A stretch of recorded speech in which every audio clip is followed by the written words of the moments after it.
હાલ તો વડોદરા કોર્પોરેશનનું તંત્ર ખાડી ગયું હોય તેવા દ્રશ્યો પણ સામે આવી રહ્યા છે। શહેરથી હાઈવેને જોડતા રોડની હાલત એટલી હદે બદતર છે કે લોકો આ રોડ પરથી પસાર થાય તો તેમને ખાડાઓને કારણે અકસ્માતનો ભય સતાવી રહ્યું છે। આજવા ચોકડીથી સિકાંદપુરા સુધીનો રસ્તો બિસ્માર બની ગયો છે, પણ તંત્ર દ્વારા આ રસ્તા પર કોઈ કામગીરી કરવામાં નથી આવતી। વુડા અને માર્ગ મકાન વિભાગ દ્વારા કાર્યવાહી નહીં કરાઈ હોવાના લોકોના આક્ષેપ છે। વડોદરા શહેરમાં તો પાલિકાનું તંત્ર ખાડે ગયું છે, પરંતુ વુડાનું તંત્ર પણ ખાડે ગયું હોય તેવા દ્રશ્યો સ્પષ્ટપણે જોવા મળી રહ્યા છે। હાલ વડોદરા શહેરને અને આજવા ગામ તરફ જતો જે રોડ છે તેની હાલત આપ સ્પષ્ટ રીતે જોઈ શકો છો। જે રીતે ખાડાઓ પડી ગયા છે, એક જ રોડ ઉપર લગભગ 100થી વધારે ખાડાઓ પડ્યા છે, જેના કારણે વાહન ચાલકોને મુશ્કેલીનો સામનો કરવો પડતો હોય છે।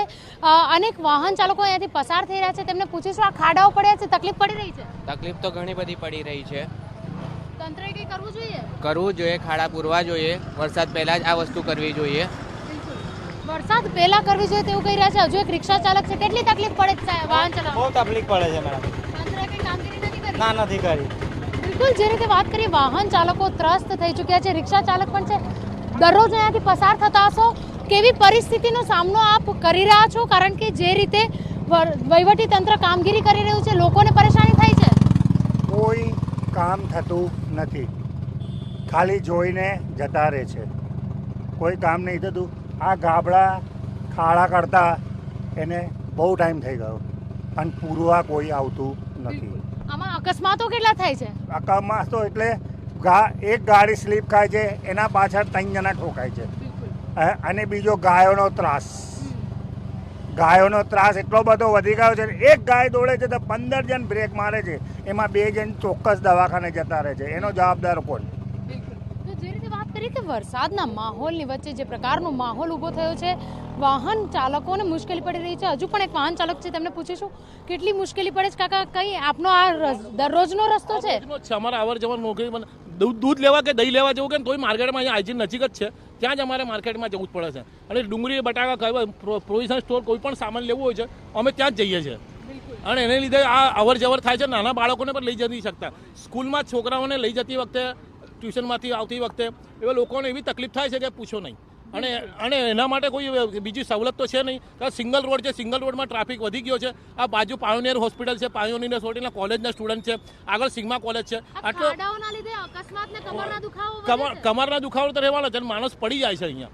બિલકુલ, લોકો પડી જાય છે। હજુ પણ એક વાહન ચાલક છે, તેમની સાથે પણ વાત કરવાનો પ્રયત્ન કરીશું કે જે પ્રકારનો માહોલ થયો છે, જે પ્રકારે ગાબડા પડ્યા છે, બીમાર તો વરસાદના લીધે થવાના, પરંતુ આજે ખાડાઓ છે એના લીધે કમરના દુખાવાની તકલીફ પડી શકે છે। કમરના દુખાવો તો છે જ, પણ આ રોડ એવો ભયંકર છે કે રાતના અંધકારમાં એક તો સ્ટ્રીટ લાઇટ નથી, ને રાતના સમયે તમે આવો તો તમને ખાડા ના દેખાય, તમે પડવાની ગેરંટી તો ખરી જ આ જગ્યાએ। બિલકુલ, એટલે તંત્રએ કામગીરી કરવી જોઈએ? બિલકુલ કરવી જોઈએ। અને તંત્ર કામગીરી ના કરી શકે તો જે લોકોને ઈજા પહોંચે છે તેમને વળતર આપવાની જવાબદારી તંત્રની લાગે છે? જોઈએ, ગવર્મેન્ટ આપણા માટે જ છે। હા, બિલકુલ, આપ શું કહો છો? આગળ સાઈડ વળી છે ને, તો સાઈડ નહીં આવી, લોકો ભૂંગળા રાખે ને તો પાણી વધારે રોકાય છે। બિલકુલ, પાણી રોકાઈ રહ્યું છે, જેના લીધે ખાડાઓ પડી રહ્યા છે। એક કાર ચાલક છે, તેમને પણ પૂછીશું, આપ ગાડી લઈને નીકળ્યા છો, ગાડીની અંદર તો સુરક્ષા હોય છે કે વધારે ઝટકા ના લાગે? ખાડાઓ વધારે છે કે તકલીફ પડી રહી? બહુ તકલીફ છે, બહુ તકલીફ છે, બહુ તકલીફ છે। આ રોડની તકલીફ બહુ જ છે। બિલકુલ, જે રીતે વાત કરીએ કે વાહન ચાલકો કહી રહ્યા છે કે આ રોડ પર ખૂબ જ તકલીફ પડી રહી છે, ત્યારે વડોદરા શહેરના તો ઠીક છે, પરંતુ હાઈવે પરના પણ જો રોડ આ પ્રકારે બિસ્માર થઈ જતા હોય તો તંત્રએ જાગવાની જરૂર છે। સત્તાધીશોએ અધિકારીઓની વાત ના માની ગ્રાઉન્ડ લેવલ પર એક વખત તપાસ કરવાની જરૂરિયાત છે કે જે જગ્યાએ જે કામગીરી કરી છે તેનો અહેવાલ સોંપી રહ્યા છે તે જગ્યા પર ખરેખર કામગીરી પૂર્ણ થઈ છે કે પછી કોન્ટ્રાક્ટરને ફાયદો કરાવવા માટે અધિકારીઓએ આ કામ પૂર્ણ ચોપડા પર બતાવી દીધું છે। આ તમામ બાબતોને લઈને વહીવટી તંત્રએ ચોક્કસથી પોતાની આંખો ખોલવાની જરૂર લાગી રહી છે। કેમેરા પર્સન રોહિત ગોયલ સાથે અંજલિ ઓઝા, TV9 વડોદરા।